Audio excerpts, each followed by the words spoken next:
Okay, so this is your last chance. You can introduce this one, but I've got an elf lined up if you keep talking about your weirdly moist skin, okay? Okay. Now, are you sure you can do this? Blamp needs coin. Blamp has a sad story about Blamp's family. Blamp's family. No. I don't care. Do the thing or get out. Welcome to Small Mythtakes. It's a small episode of Mythtakes Happen. Chris and Aaron, good and handsome humans with dry skin, come up with an artifact, a place, and a person without preparation. And they tell us how it fits into the world of Haliacon. Was that acceptable, Mr. Chris? It was fine. Do you worry, Mr. Chris? About what? That gods aren't real? Well, I mean, they're not real in the real reality that I live in, but they are real in your reality that we have created. And we did that so that you have someone to blame. Well, are they wet? The gods, are they moist? I am. I'm getting the elf. I am, okay? You know what? I'm doing it. Oh. So let's do a real start. Do a real intro? Yeah. Yeah, do a real intro. Okay. Welcome, customers. No. Welcome, listeners, to this another Small Mythtake. Yes. Welcome to Small Mythtakes, which is a bonus episode that we do between our normal episodes to keep you interested. And also because we enjoy the sound of each other's voices and our own voices. So the way this works, our format is that each person has brought with them the name of an artifact, a place, and a person, and the other host will have to talk about that and define that and put it into our setting. I think you're starting. So I'm going first. So I think we might start with a person today. Oh my god, okay. And the person I have for you is called Runa, the Cyclopean Seer. That is Ruhnna. Runa, the Cyclopean Seer. Mm-hmm. Oh, that must sound really good in the recording, how we say it at the same time. I like to say. Runa, the Cyclopean Seer. Perhaps even Runa, if you want to roll your R's. I know you do that very well. Runa. I had to go to a speech pathologist when I was a child because I couldn't roll my R's. And then came to Australia, and wow, it's just pointless. They should have just kept me illiterate. That's not illiteracy. No. That's just being a bad person. If you pronounce things wrong, or if you have a speech impediment, that is just, I think that's God's curse. I would like to suggest that, in fact, speech impediments are in no way a moral judgment or value on anybody. You know, the cartoon pig, what's his name? The Porky Pig? Porky Pig, yes, the pork man. Yes, Porky Pig. He has a speech impediment. Yes. And it's supposed to indicate of how far he has fallen, isn't it? Isn't that the whole thing? No, if I remember correctly, it was something to do with the fact that the original voice actor did something that practically nobody else could do to guarantee his continued employment. Ah, okay. That's pretty good. Okay. But AI can do that now, so that's why no speech impediments. In the same way it can do every other things very badly. Okay, Runa, the Cyclopean Seer. Yes, let's return to Runa, the Cyclopean Seer. Okay, actually, I do have a notion here. So I think Runa, the Cyclopean Seer, is a character who is no longer around. Runa, I think, would be a figure from the early days of the Great Consociate Empire, and Runa herself was also an orc. Depending on when we release this, you'll find out more about orcs in episode 3. Am I right? Yeah, I think that's I believe in episode 3. And just how important orcs are into the Great Consociate, in fact. Extremely foundational, in fact. Mm-hmm. I think Runa, the Cyclopean Seer, was legitimately a seer who could see glimpses of the future, and the particular glimpses of the future that she saw and talked about to her friend Gruvold, who eventually ascended to godhood, were glimpses of a future in which the Great Consociate Empire spans the entire globe. A completely dominated society, but a society that is free from the things that divide us. They're all one culture, one perfect culture, as defined by whatever the Empire says. She's called the Cyclopean Seer because early in her life she lost an eye to an arrow that was tipped with wraith quartz. Is that related in any way to her gaining her future sight? I would say so, yeah. The mechanics of that, it's magic. So yeah. I think, could have infused some part of her, or like, got close to the brain or something like that. And some of that latent magical power created a kind of link where she was getting all these images. The truth of the matter, I think, is that the images that she was getting were just the strongest. They were like reflections of the strongest thoughts around her. And the strongest thoughts around her were Groovold's. And Groovold really, really felt very passionately about the dominance of his nation over other nations, and spreading his message of tolerance and punching people with fists and anti-slavery, which as we determined was So I have the feeling what might have happened is that she was picking up on some of his dreams of the future, some of those noble ideas, and the magic inside her was showing her these potential futures in a way that she interpreted to be, hey buddy, this is how it's going to be, this is your great destiny. And it created a kind of feedback loop where self-fulfilling prophecy. She definitely was saying something truthful about the future. Definitely, yeah. And I like this. Do you reckon she kept the Wraithstone arrowhead in her eye? I think probably they tried to remove most of it, but what actually gave her the power was lodged so deep that they would kill her. We're talking about like medieval science. Even with magic, there's only so much you can with do magic. Start mucking out the brain.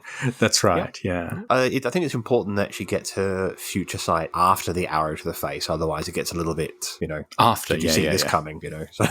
Yeah, absolutely. Yeah, she'd get it after. Yeah. No, I very much like that. I very much like that. So yeah, she's will be an important individual both historically, but also within the Church of Groovold's and the culture of the Great Consociate. And we can have a chat about that in a future episode as well, because I think that's one of those central ideas that we can talk about, which is really good. Wait, am I doing... Yes, you're doing the alliterative one. The alliterative one. Yeah, I've got one for you. I will also have a person for you then. Your person is Adeline Anson, architect of the abacus. The abacus is not a thing. The abacus is a system. Okay. I'm touching on ideas here. It is a system for moving population and what is needed where. I've got a little bit of foundation sort of going on here, that it's not to anywhere near that full extent, but the idea is that it is about getting the right products and the right people in the right places at the right time. The abacus is a highly complicated and extraordinarily controversial system that Adeline has come up with. And I believe, this is definitely a unfettered league situation, I think. And it's nice we've got people on each side. They're pushing this new method of shifting people from villages and towns, encouraging certain villages to make only certain types of products or focus on ones and not on the other, in a way that's going to supercharge the unfettered league and a series of specializations and so forth. Now, it's been trialed in certain areas with a certain amount of success, although how much of that is just good fortune and how much is not. But Adeline has the ear of a few members of the Council of the Unfettered League, by no means the majority, and so there's part of the political push and pull is they pushing this new method of governance. Interesting. It has shades of the Cultural Revolution, I think. Oh, yes. Yes, it does. Yeah. It's definitely one of those, it's very utilitarian. It's trying to bring people's ability to flourish and their happiness and reducing it down to numbers and reducing people down to beads on an abacus. Could work. Like maybe it's working, maybe it's not. Maybe it works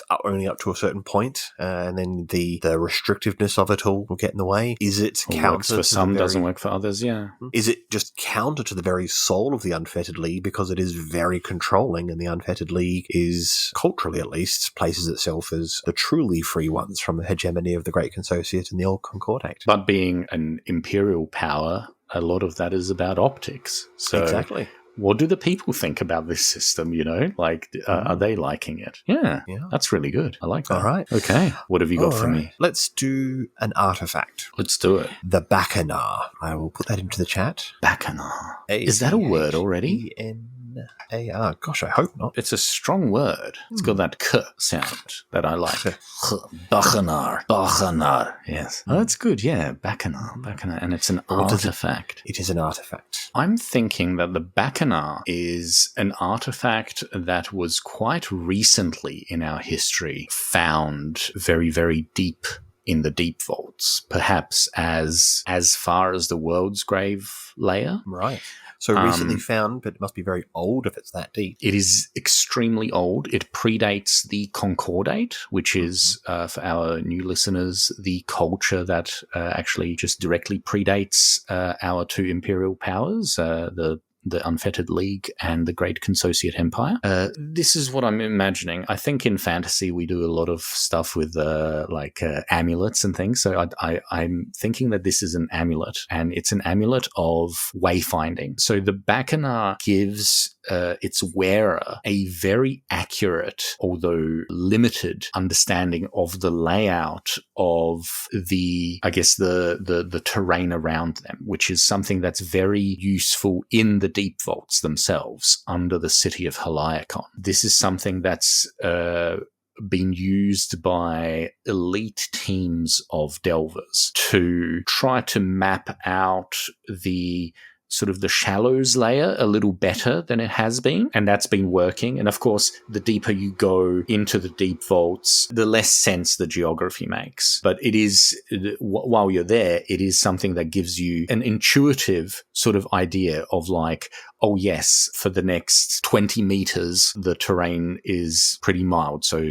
we're okay. Or like, there's a big dip after the next corridor or whatever, right? The problem with it is it also appears to try to lead people towards the world's grave layer, deeper and deeper and deeper than they would otherwise go. So although all of that intuitive knowledge that they're getting from the Bacchanal, from the amulet, is real, it's also selective in a way that can push them to perhaps not so optimal choices. And the delvers that have used it, several of the teams have come back narrowly avoiding death. Which side got it? I'm thinking this is more of a Consociate Empire type of artifact. What if it's changed hands? Or what if it's changed hands? Yeah, well, perhaps it was found by one side. Their delvers got led into some iffy situations. It was found by the other side.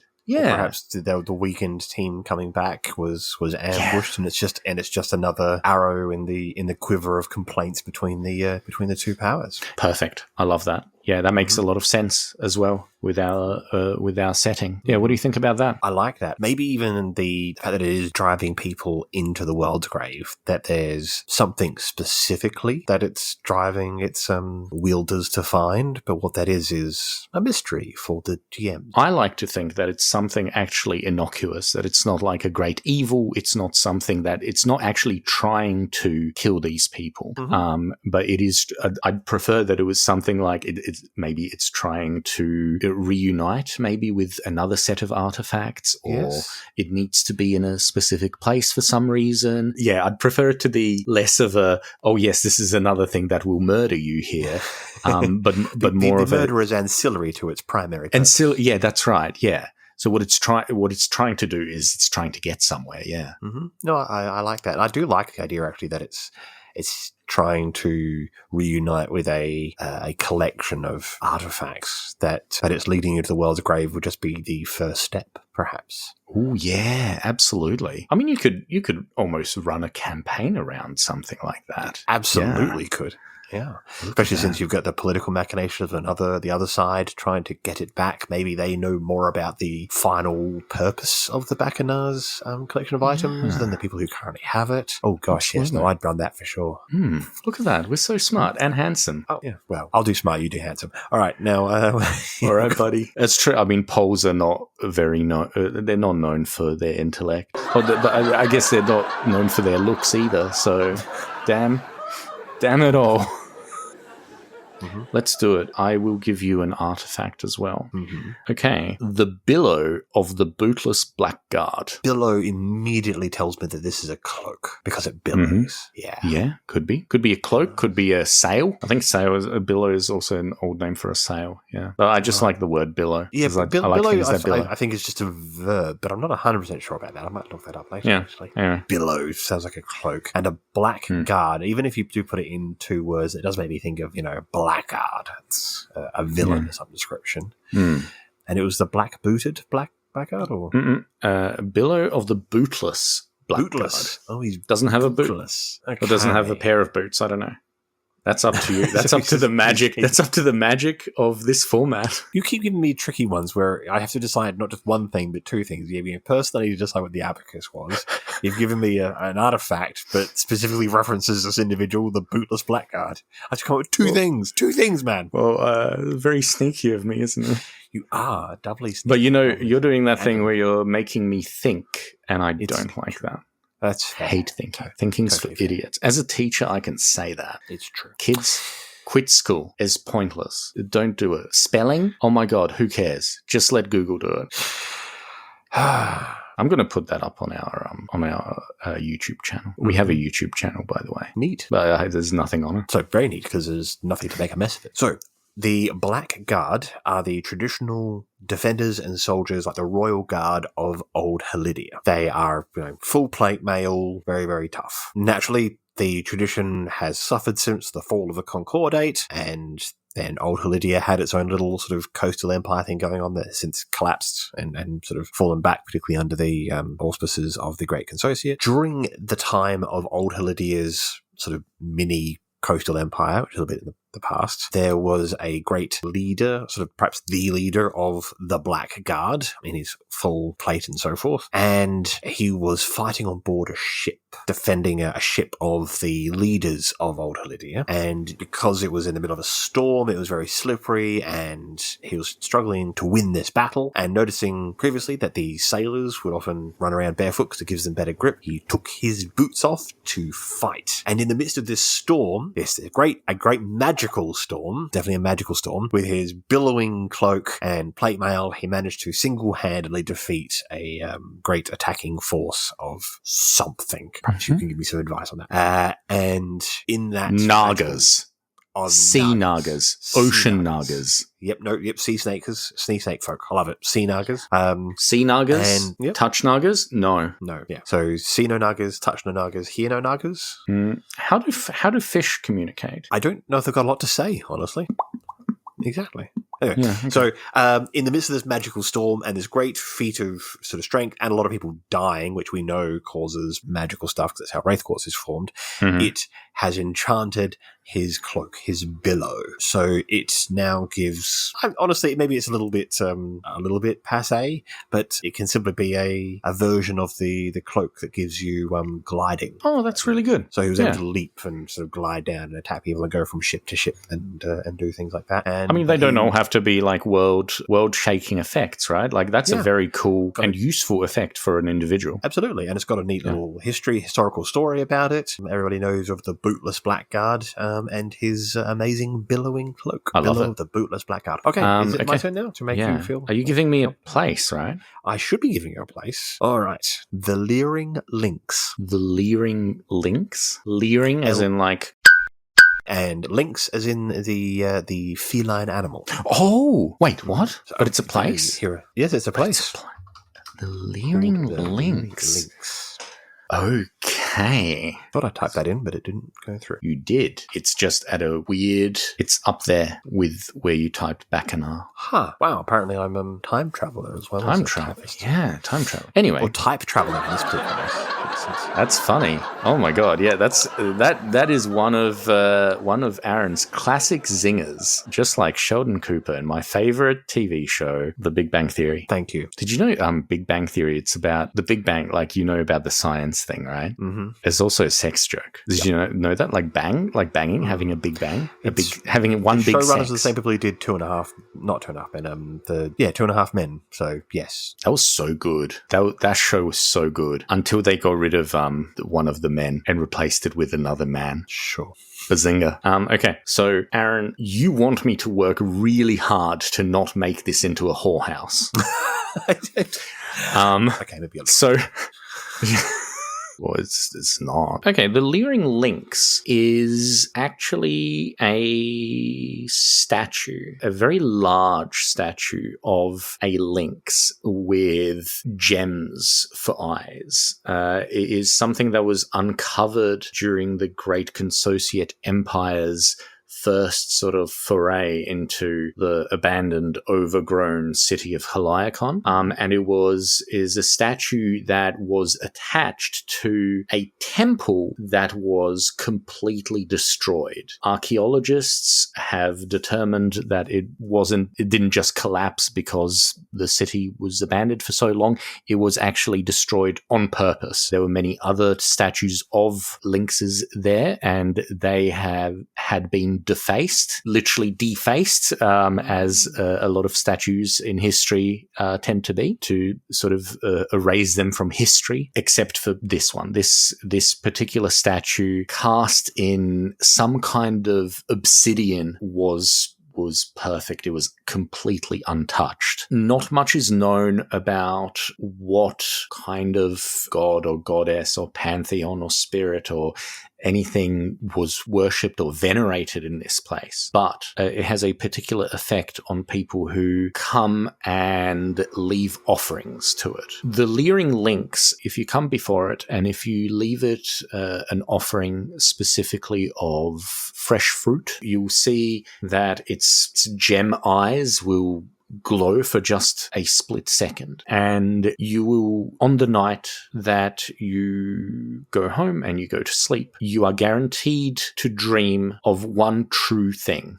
Oh. And the problem with this is that this one true thing may be related to your life or may not be. It may be, for a lot of people, it is a completely out of context scene, but a small religion has kind of shot up around it of people who, even if they don't understand what it is that they have been shown, they meditate on it and they see it as a kind of divine metaphor. Revelation. Oh, yeah, divine revelation. Yeah. The other thing is that I don't want this. I don't want people going in and giving this offering constantly. So I'm going to say that it only works on specific days, I think. Maybe you think essentially a cooldown, like, if you a cooldown. It's got a cooldown. If you give an offering more than once in a month, then instead you'll have a week of nightmares or something. Something like that, maybe. Like, is it maybe like always the same nightmare? You're always chased by a giant lynx figure. Yeah, and everyone would get it. Everyone would get it if they try to overdo it. So perhaps they've come up with maybe between maybe 6 and 8 holy days a year, perhaps, that you can go and do that.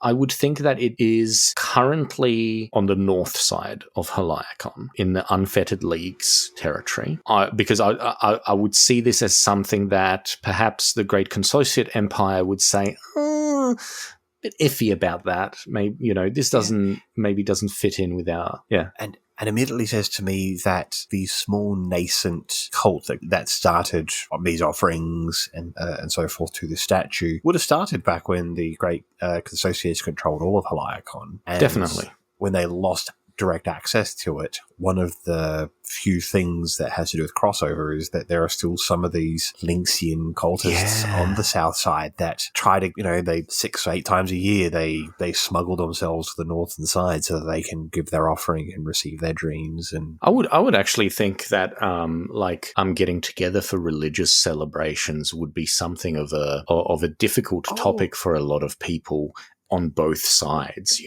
Actually, maybe it is more interesting to think that they've actually managed to receive some recognition, so that there's a small procession, and this group travels to the northern side, and they with minders. Yes, always watched, because the various spy agencies are all very aware that this is one of the few ways that they can get messages to and from people. The cultists themselves don't want that, but maybe they need backing. Maybe they don't have much of a choice. It's either this or don't go. Yeah, exactly. Not a whorehouse. Not a whorehouse. Okay, I have a place for you, my friend. This is not 2 things. This is just 1 thing. So don't worry about it. I'll be. It's just 2 words. Leave you when you finished it. Oh, that helps. Okay, so the place is Poltroon's Palisade. Oh, and 10 points for use of the word poltroon. Does not get used anywhere near enough. I know. I read the word in a book, and I was like, "Oh my! It's been years since I've read it." So, for those who, and there's no shame if you don't, because it is an archaic and deeply underutilized word. It's a big brain word. Is a coward. Yeah. Poltroon's Palisade. All right. During the attack by the Unfettered League into Haliacon, on the northern side of town, there was a famous warrior. He had served with the Great Consociates for quite some time. I'm thinking a long-lived race. So let's go with the dwarf, I think. And when the Unfettered League, so he retired from the Great Associate, still with, centuries of life ahead of him.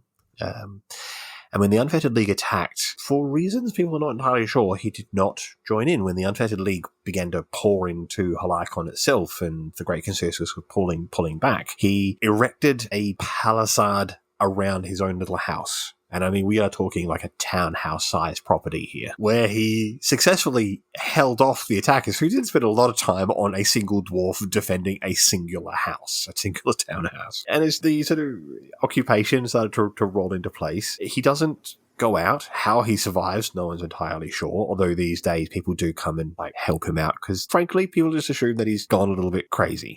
But he refused to fight, defend the walls, although he has built his own little mini palisade. It is tiny.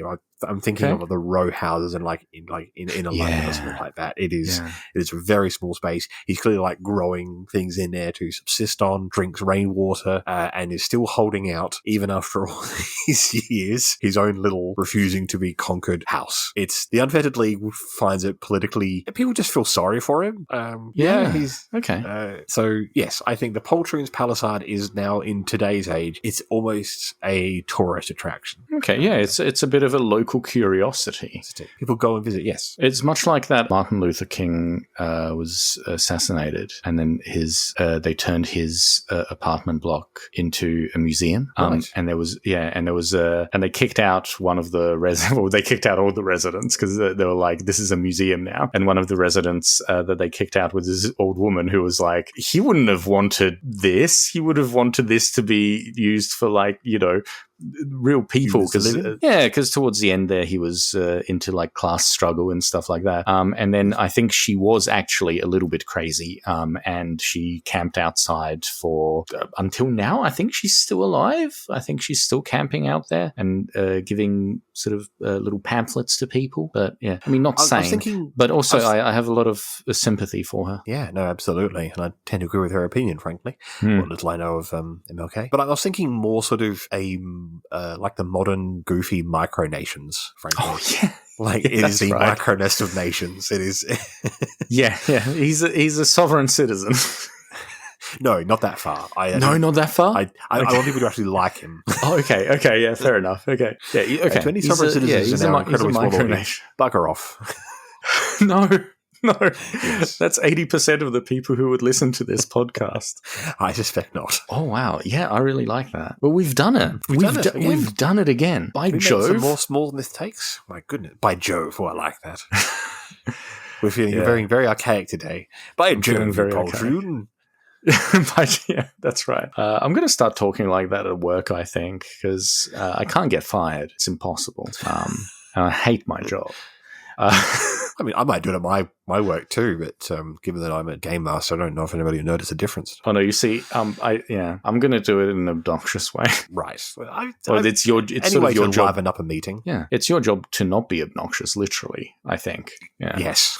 That's very hard. I could not do that. I don't think I could be a game master for hire. I would, you know what I would do though? I could be a wandering poet. I agree, yeah. I could do that. I mean, in the sense that I suspect you'd do a lot of mocking poems. They're not good. No. Listen to this. I do read poetry on occasion, and I do like writing poetry. Now, I'm under no illusion that any of my poems are actually good, because I like the dumbest poems, which are the ones that rhyme. Why? They sound good. When I was 8, rhyming poetry sounded good, and now still sounds good. You got some poetry? You going to read us some poetry, Chris? You got a rhyme? Of my own poetry? Yeah. I don't have any. That's what you're threatening to do. I mean, promise me. Oh, no.